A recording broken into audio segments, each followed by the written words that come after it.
За энэ бол одоо яг импортоор орж ирсэн Монгол загвар гэхэд бас Монгол загвар биш. Энэ бол шилбэн бол шал өөр. Монгол шилбэнээс бол өөр. За тэгээд захны оруулга бас илүү орчин үеиг болсон иймэрхүү загварууд бол байдаг юм байна.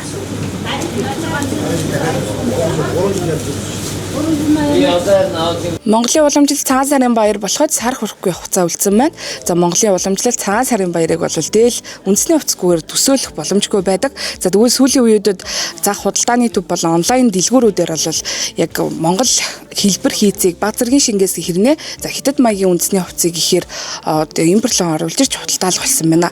За худалдаа эрхлэгчдийн хэлснээр бол эдгээр хувцснууд нь за үндэсний үйлдвэрлэгчдийн үйлдвэрлэсэн дээл хувцснуудаас нэгээс 2 дахин илүү хямд үнээр худалдаалдаг учраас за ихээр оруулж ирж худалдаалах болсон гэдгийг ярьж байлаа. За түүнчлээ эдгээр хятад маягийн одоо үндэсний хувцснуудыг эргэд сүүлийн үед ихээр худалдаа авах болсон байна. Хандаж яг Монголынхаа бол арай хямд л ордоос импортоор орж манайх нь болохоор үнэтэй орж ирдэг байгаад байгаа байхгүй. Тэгээ үнэтэй нэг бөөний газар нь үнэтэй зархаш бид нар ч авч бөөнд ч авч зарч чадахгүй ашиггүй болчиход байгаа. Одоо чинь энэ Монгол хантаач одоо энэ шүү дээ. Энэ одоо зүгээр л торгоны өөцөр очиж байгаа шүү дээ. Тэгтэл энэ байж та одоо ингээл манад чармаар. Бид нар аваад энэ чинь нэг 10 нэмэлцэл зарж байгаа 50-аар авч байгаа гэсэн үг. Тэг чинь энэ импортоор орж ирсэн нь хамаагүй загвар нь арай өөр байгааз тэгэхээр манай харид эндий хүнтэй зараад байгаа юм. Тэгэхээр зэрэг уул нь бол загвар сайтай үнэтэйчсэн загвар сайтай хэрэгтэй. Манайх хямд арай хямд те арай одоо айдл майдлаа нэг ядаргаа болохгүй хурдан гаргачихаар юм аяад байгаа байхгүй.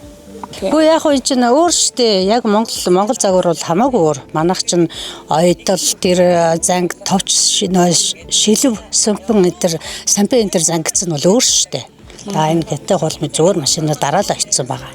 Угаасаа үндэсний хувцс нь хамаагүй дээр. Тэгээ яг уу харьцуулаад авч тавьчихсан.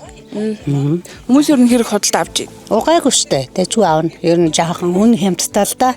Тэгээ манай үндэсний юм чинь тэгээ хүнтэй байдаг штэ. Айгүй үнэтэй. Тэгээд л хямд болохоор л авч байна. Ер нь хүмүүс худалдаа авахчид бол яг энэ Монгол загвар бол биш байх гэдгийг ялгаж салгаж чадж байна уу? Ялгалгүй яах. Өөртөө нэг юу хэмжээ чадвараас шалтгаалал тэ үнэтэйг авах, хэмдэг авах тэ. Тэгэл загвар нь бас айл нь хаалгаж байна. Тэрээс шалтгаалал авах. Бидний утсан худалдааны төвийн бэлэн хувцсны тасгаар дөнгөж ороход л хятад үндэсний хувцсыг олноор нь худалдаалж байлаа. Үүний хувьд импортын хантаац 50,000 төгрөгөөр худалдаалагдж байсан бол монголчуудын өөрсдөө уралсан үндэсний хантаац 150-аас 300,000 төгрөгийн ханштай байсан юм а. Тэгвэл Монгол үндэсний хувцсны товч шилб нарийн бүхнийг урлаачид гараар ойдог тул хөдөлмөрийн үлсний үнэ нь импортын хувцснаас үнэтэй байхыг үгүйсэхгүй гэж ойдлчид хэлж байна.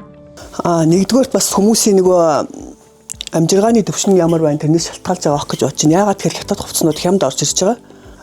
Одоо энэний бүтээмж нь айгүй өндөр Монгол хувцс чи яагаад тэгэхээр айгүй их гар ажиллагаа ордог учраас хятад хувцснуудыг бодвол арай үнэтэй тусаж байгаа учраас тийм болохоор арай хүмүүс хямд амир руу арай шуураад байгаа юм болов уу гэж бодож байна.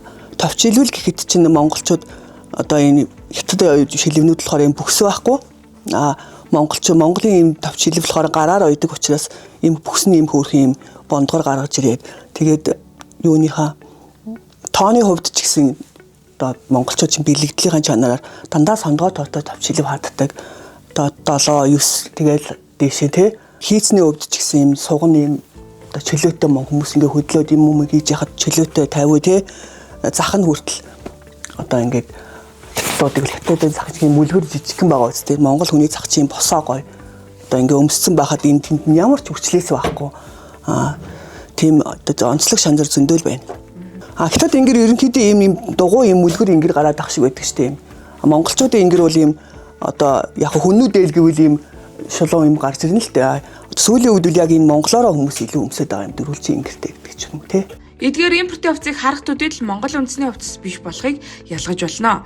Тэгэхээр худалдаачид болон худалдаа авагчид хятад үндэсний хувцсыг Монгол гэж андууран санаандгүй 8 хийх учиргүй. Хэдийгээр импортын хувцас гэлцэл ганган чамиг хэрнээ хямд үнэтэйч Монгол үндэсний уламжлалт цагаан сарын баяраар өөр үндэсний хувцас өмсөх нь зохисгүй юм а.